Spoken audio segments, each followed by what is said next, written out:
Hey everyone, I'm Stephanie, and I believe that the right book at the right time can change lives, and that all readers should read children's literature, especially adults. So that's what we do here on the Kidlit Love podcast. We celebrate all things children's literature: picture books, early readers, middle grade, and young adult novels for readers of all ages. In each episode, we'll talk with children's literature authors and discuss their books, their hopes, their dreams for readers, their writing process, and much, much more. Whether you're an adult reading to their inner child or connecting the young readers in your life with fantastic books, you've come to the right place.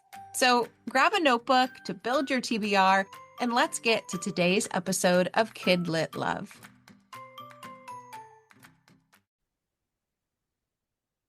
Hey everyone, welcome back to another episode of the Kidlit Love podcast. I'm Stephanie Affinito, your Kidlit loving host, inviting you back to another bookish conversation with a children's literature author.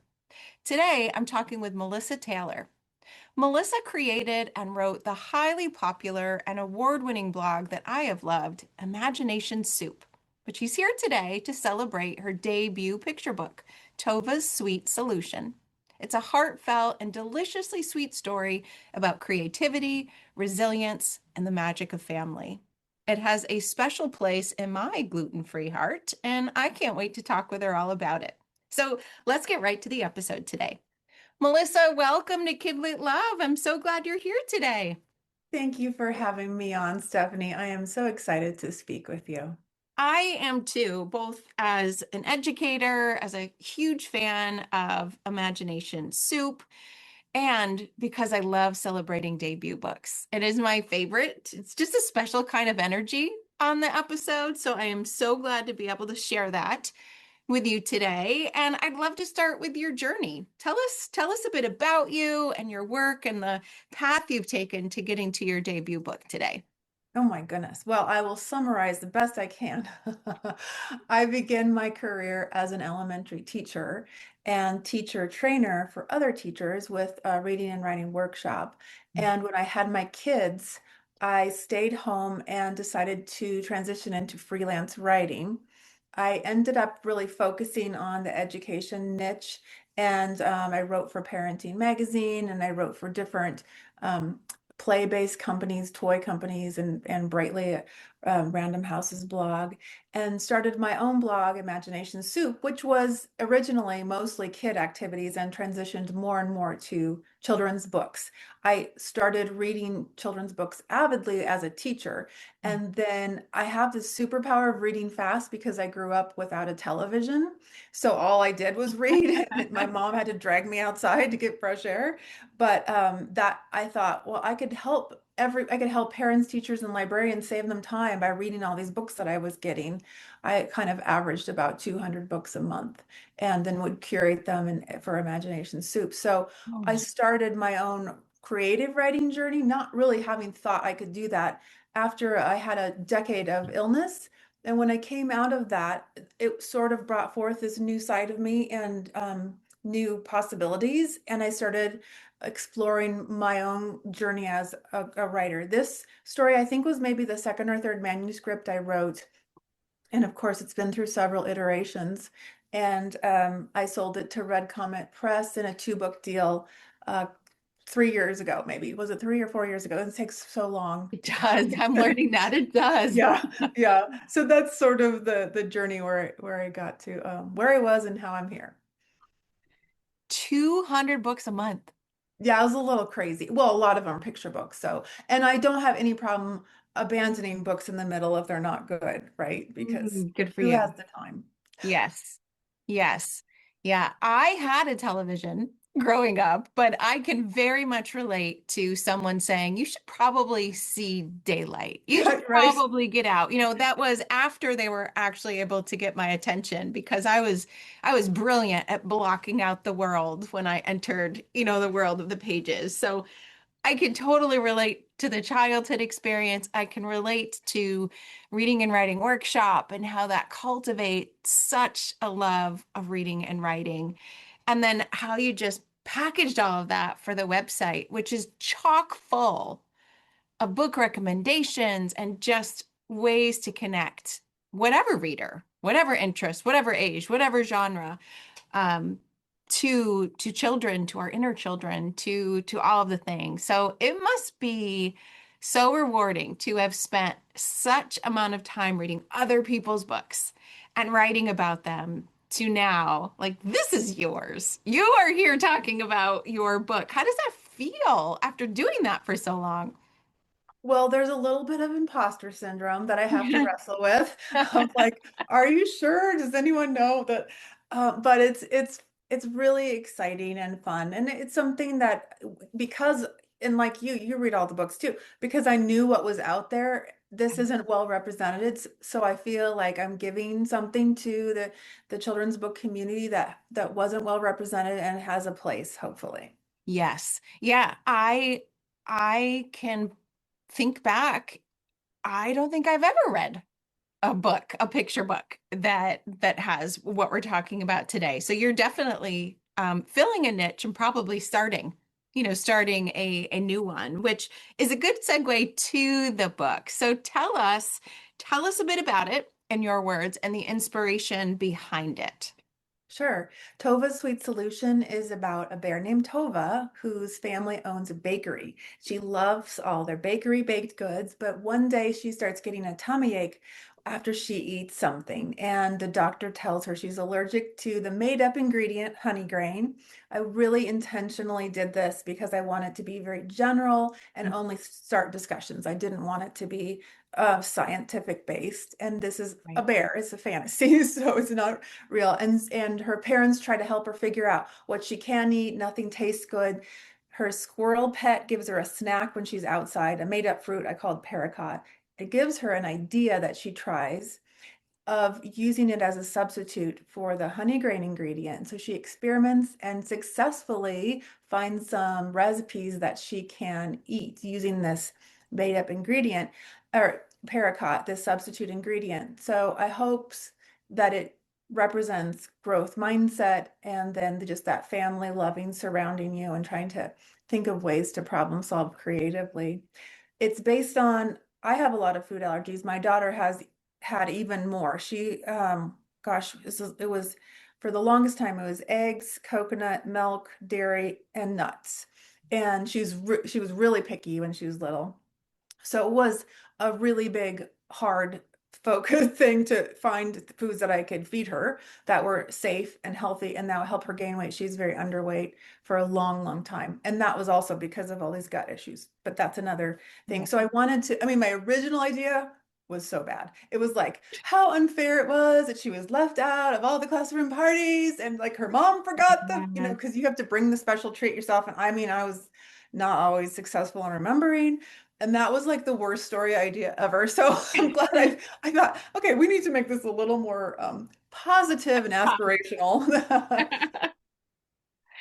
But totally relatable on both sides. I think what I loved the most about it is that, at its surface, it's a book about a couple of things. Like, you might approach this if you are someone who has a food allergy or who has a food sensitivity, right? You feel seen in this book. I mean, it's a bear, yes, but it's a bakery, right? And suddenly, the one thing that the family and the identity and the meals and the love that was created, this little bear can't have. And so it's got the layer of a food allergy. It's got the layer of identity that happens when you can't partake in that anymore. And then it also has that layer of, you said, of positivity, of trying something new. Of, my favorite word in the book is, to bake storm and to figure out, yes, how to give this bear something to eat, but how to give the bear the place and the identity back in the family and literally in the bakery too. So I love that you have all of those different threads and themes kind of woven in and represented. Thank you. Yeah, I think with even my own journey of food allergies, I had to think about what I could eat instead of what I couldn't eat. And to, reframe it because it's the positive instead of the negative, right? Yes. Yes. Which as someone, I'm gluten-free and dairy-free and a whole bunch of other weird things free, just because that happens to be me. Yeah. And it can be hard. It's not Yeah. just hard because foods that you love have, you know, stopped being nice to you, but it's that environmental piece of, you can't eat the same things perhaps that you always used to with your family. Or like you said, showing up to the birthday party and then being the one who has to say that she can't eat something. It really is bigger than just, I can't eat that, or I choose not to eat that. And this book, in such a appropriately beautiful early childhood kind of way, it is able to convey that without conveying that. Well, If thank that you. makes sense to you, I hope. I appreciate that. Now, looking at the storyline as well, the thing that I love beyond the bake storms, because that is a word now I'm going to steal and borrow in my own vocabulary. I loved that the family was all hands on deck. Right? We're going to figure this out. We are going to bake storm. We are going to get you something that you can eat. But ultimately, it was the little bear who found the solution. And so I just love that agency and that like I got this kind of feeling is I'd love for you to talk about that, whether it's in relation to the book or maybe that's something you felt in your own journey, but to be able to feel that pride, like I got this. It was such a beautiful piece of the story. Thank you. That was so important to me because, I mean, you've read some. One of the things that I don't like about certain picture books is if the kid doesn't have agency. I think, this is not a role model that we want. But so I'm picky about that. But also raising a kiddo with allergies who's now in college, I had to make sure that she knew and took ownership of what she could and couldn't eat, Yeah. even as a little person, right? Because she's out in the world and I'm not always there to tell her what she can and cannot eat. And she has to choose wisely. And she always did because I mean it's immediate when you have allergies. She didn't have anaphylaxis, which is even more severe, but she would get sick. And so she pretty much knew I'm not going to make a mess around, but I also wanted her to be able to have choices like other kids had choices and to have that agency of eating for herself and choosing what would work best for her and knowing how to advocate for herself. Yeah. So when she is at a friend's house, she can say, I can't eat that. Do you have any fruit or something? I mean, even now she goes to people's house and all she can eat is the fruit.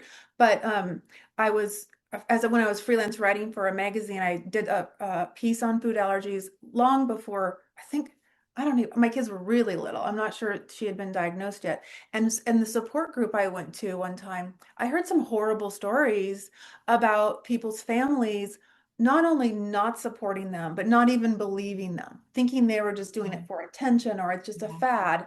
And it's in some cases so very dangerous Yeah. when the the grandma would have peanuts before she came to pick up the kid to babysit, and then that sends them into anaphylaxis. So Yeah. I kind of had all of that in my head.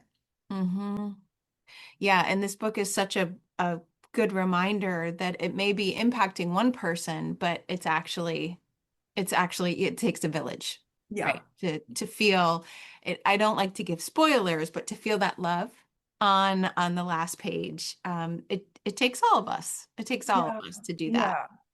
Yeah. Hmm. Let's talk about the most beautiful illustrations in your book. I would love to know what you think of them from your point of view, but they're just delightful, whimsical, warm hugs on every page. So tell us what you think, and let's give a shout out to your illustrator.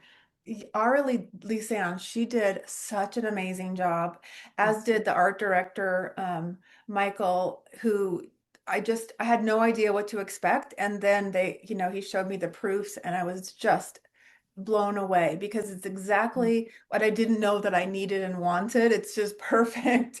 It's warm and cozy, just like I wanted to create that ambiance in the text, but she did it so very skillfully in the illustrations. Yeah, they're gorgeous. The color palette just evokes that that warm bakery kind of feeling, at least what I feel when I think of Right. nice, warm, sweet treats.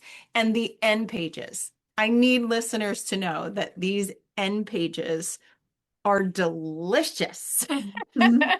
Yeah, exactly. Just the all those food selections like you would see in a bakery case. Yes, yes, Yeah. that's exactly what it is. And it's just, as a reader, I was like, ooh, choco mint cookies, ooh, honey rolls, ooh, Cinelev.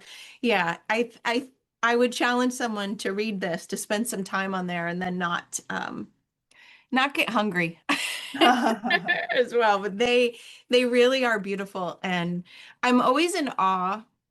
Doesn't matter how many picture books I read, I'm always in awe of whoever the powers that be at whatever publishing house is bringing this book to life. Just matches the illustrator with the author and Yeah. just has this alchemy on a page that is just evokes such emotion. Like it truly is a perfect pairing here with your book. Thank you. Yeah. Yeah, I agree. So I'm curious, do you have a favorite sweet treat now that we're on the topic of all of those end pages? Now I I am hungry. I'm more of a savory, salty person, so I crave like hummus. I don't really crave sweets, and my body doesn't do well with sugar, even Yeah. fruit sugar, so I have to be pretty careful. I can have like low glycemic things occasionally, and then that's otherwise I just don't do well. Yeah. Yep. Well, Uh, I want some of those honey bear buns that look adorable on the last page. I hope that kids will be inspired to start playing with words and making up their own things and inventing new words. I think that's so fun to get into that mindset of playing with language. Yeah, I agree. I agree. Actually, let me follow up with that question that I love ending with, which is what is your overall hope for the book or for the readers, the families, the caregivers who get the book in their hands? Oh, I hope it's really a positive way to either see yourself in a book and feel included in the world, or to bridge a gap of lack of understanding, maybe with families and kids who don't know what it would be like, but now can imagine having your favorite thing being taken away from you and building empathy and hopefully kindness to people who have food allergies or food differences. And I think even when it's a cultural religious difference, we can be sensitive of those food preferences also and be more inclusive. Yeah. Gosh, beautiful wishes, beautiful hopes for the book. Now, you mentioned though that this was book one of a two book deal. So do you get to give us any sneak peeks over what might be coming next for you? Yes, next spring, the second book is coming out. It's called Grace in the Library Gargoyle. I think we debated about the title so much now I should probably double check that. But it's about a gargoyle who lives on top of a library. He overhears that the library is going to close. So he takes it upon himself to do some Charlotte Web type poses with books Oh, to get people to come back to the library. that sounds wonderful. I cannot wait for that one. Next spring, you said? Yes, Okay. Oh gosh, I love books about books. I love all books, but books about books and right. libraries and bookshops just have a special place in my heart. So I will be on the lookout for that one and Thanks. make sure to put that in the notes. So where is the best place that listeners can find you to keep up with what might be coming next? imaginationsoup.net or melissataylor.net. Okay. All my social media handles are Imagination Soup Let in me so do- across platforms. And I also have Melissa Taylor writes or write or some I'll tell I can't remember, but I'll text you. Okay. Yeah. Perfect. And I will put those in the show notes so Thank you. listeners will be able to find them. And of course, I'll put links to Tova's Sweet Solution in the show notes. And I just want to end with another huge congratulations for releasing your debut book. It's wonderful. It is going to be so impactful for those that get their hands on it. And I can't wait for the second one now, too. So thank you Thank for you, coming today. Stephanie. Yeah. You're so generous. Thank you. And listeners, thank you for listening to another episode of Kidlit Love, and I'll see you in the next one.